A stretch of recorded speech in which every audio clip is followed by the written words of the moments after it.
showing you the whole deal. One finger salute. Dan Graziano tweeting that he could do it with one hand but not the other hand. Just amazing. But the Chicago Bears now. Oh, man. Oh, man, what? They're atop the NFC North, 8-3. They're winning games. They're looking good. Oh, man, I'm a Packers fan. I don't want to say that. Of course I'm going to say, oh, man. I didn't expect this out of the Chicago Bears, at least not this early in the Ben Johnson-Caleb Williams marriage. They've been phenomenal. They've been great. 4-game winning streak, 8-3. First place, as you mentioned. Caleb Williams on the year, 19 total touchdowns, 4 total turnovers, all of them by way of interceptions. That's amazing. And same old Bears, right? That's the mentality that people have? Well, not exactly per Caleb Williams. We're an 8-3 team in the National Football League, and so, we feel good where we're at, but we do got to get better. And I would say, we don't feel like we're the same old Bears. We pull through for each other when it matters most, and so we got to keep getting better. Like I said, maybe get an MVP vote. Like a fifth-place MVP vote? I'm just saying. That's what I said before this. The take is still alive. One singular MVP vote. Interestingly enough, the Bears are third in odds to win the NFC North still per ESPN Bet behind the Packers and the Lions. That said, should we stop doubting the Chicago Bears? Chicago Bears won a game based on their defense yesterday, which was surprising to me.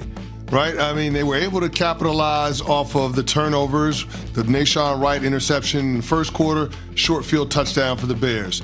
Montez Sweat sack fumble late third quarter, touchdown drive early fourth quarter short field for the Chicago Bears. So that synergy between offense, defense, and their special teams, all three phases of your football team working in concert is important. But the thing that stood out to me the most was that the Chicago Bears ended the game with 2 straight 3-and-outs. And their defense had to get stops against the Pittsburgh Steelers, and they did. They forced a punt, then they ended up getting a turnover on downs. Like, to me, that is impressive that your defense can rise up in the way that they did in yesterday's game. Now, I get it. Backup quarterback in Mason Rudolph. Pittsburgh Steelers have been uneven on the offensive side of the ball, to say the least. But to me, that was something that was new for this version of the Chicago Bears, being able to get stops at the critical moments in games that ends up being the difference in the outcome. Again, 2 takeaways leading to short field touchdowns. You had 2 turnovers on downs against the Pittsburgh Steelers offense. I'm just saying, that Chicago Bears defense is playing with a lot of swag. They lead the league in takeaways. They're second in points off of turnovers. But them being able to get stops in the fourth quarter, to me, was absolutely huge. I said it when it happened that the acquisition of Ben Johnson could end up being one of the most, if not the most consequential hire in Bears history. We kept saying that if he can get the best out of Caleb Williams, he's worth whatever they need to do to go get him, and they did it. This team is playing at a very high level. Caleb is getting better week to week. They've won 8 times in 9 games. 2 weeks prior, they had to rally from behind to win, which tells you something about your quarterback and the poise that Caleb Williams is developing at this stage in his career. They didn't have to do that yesterday. They held on late to a lead, but they are really impressing me. And I'm not ready to go there and say that I'm going to give them the benefit of the doubt. It is too early in this relationship with Ben Johnson and Caleb Williams, and it is the Chicago Bears.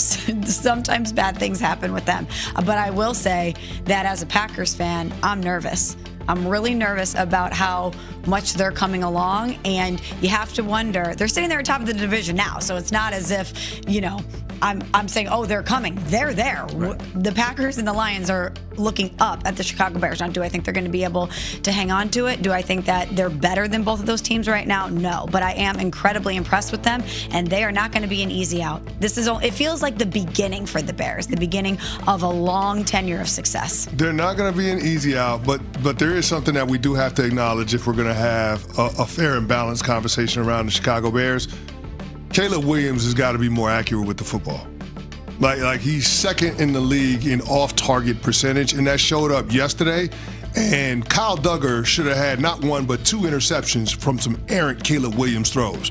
So that's the part that he's got to get cleaned up because the receivers are open. Ben Johnson is scheming it up. Caleb Williams has just got to be more consistent in his footwork and putting it on those guys.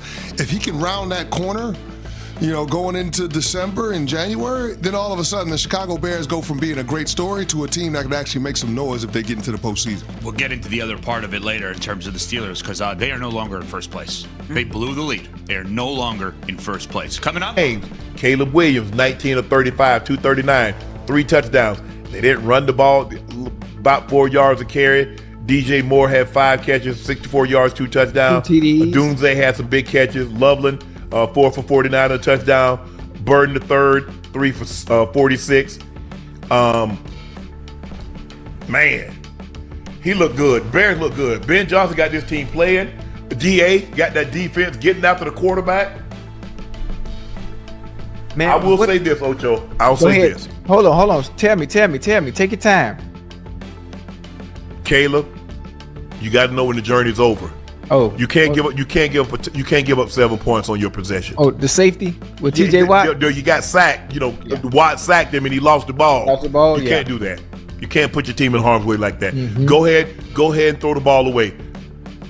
I mean, he's tremendous. He can he can throw from the pocket. He can throw rolling right. He got great legs and get out of harm's way. But you can't do that. Yeah. Other than that, I thought you played really well today. Go ahead, Ocho. No, I was just gonna say, man, Ben Johnson and Caleb Williams together has been magic. It's been pure magic. The Bears have been abysmal, the past few seasons, and obviously they've been struggling at the quarterback position. Trubisky, Brother Fields, but now, even though there were so many people that were doubting Caleb Williams, not understanding if you get the right coach, get the right coach that has the right play calling and can play to his strengths and maximize his potential at that position, this is what you get. You get a Bears team that's leading their division. Wait, they are leading the division, right? Yeah. I mean, what are they 9-3? 8-3. Okay, 8-3. Hey, and that might be a team too you don't want to see. That might be a team you don't want to see come playoff time. The defense is playing extremely well. They got a quarterback that's mobile. There's a chance that they're going to have a home game. You ain't really trying to. Are you really trying to be out there? And so you trying to be outside in that weather? Oh, yeah, absolutely not. Cause that wind coming off Lake Michigan ain't nothing to play with now. That's that bone chilling cold. Hey, one thing about it, when it is cold like that, you might not be able to run the ball. It's cold and windy. You might not be able to throw the ball like you want to. Yeah. But give Chicago credit. They look, and I said this when they got to. I remember having this conversation. It's like, oh, I wouldn't take a quarterback. I got Justin Fields. I said they passed on a quarterback. You think they're going back to pass on the number 1 overall quarterback back-to-back years? Because they had, remember, they traded that Ocho to Carolina. Mm-hmm. So Carolina could select Bryce Young. Yeah. I said, you actually think they're going to pass back-to-back years on the number 1 overall quarterback? You do realize the reason why they're in this position is quarterback that they got. Mm-hmm. They moving on. Oh, you think? I don't think I know. He's good. He's really, really good. And they've done a great job. They've done a great job, Ocho, of getting him talent. You look at DJ Moore, they extend DJ Moore. They get Roma Dunze. They got 2 tight ends with Cole Kmet and Loveland. They get Burton the third in the draft. They got Swift. I like what they've done. Yeah. We got offensive line. They rebuilt the offensive line, Ocho. Mm-hmm. They're gonna be good. They can be good for a minute. Now that's not an easy division because you got the Packers in that division with a young quarterback. You got the Detroit with Goff and Gibbs and Amon-Ra and Jameson Williams, and they got an outstanding defense in Detroit. Yeah, hold on now. Don't forget them weapons down there in Chicago now. We got. That's what I said. I said they're gonna be good for a minute. I was talking about them. Yeah. Okay. We got a Dunze. We Luther Burden. Yes. Come on now. Yeah. We them boy gonna and make sure. Never mind. I ain't gonna say it no more. But I don't know Minnesota. Hey, I know it's early. Hey, I'm willing to give JJ early what or so, but hey, early what? Ain't no way in hell you supposed to let Sam Darnold like that goddamn though now. Stop playing.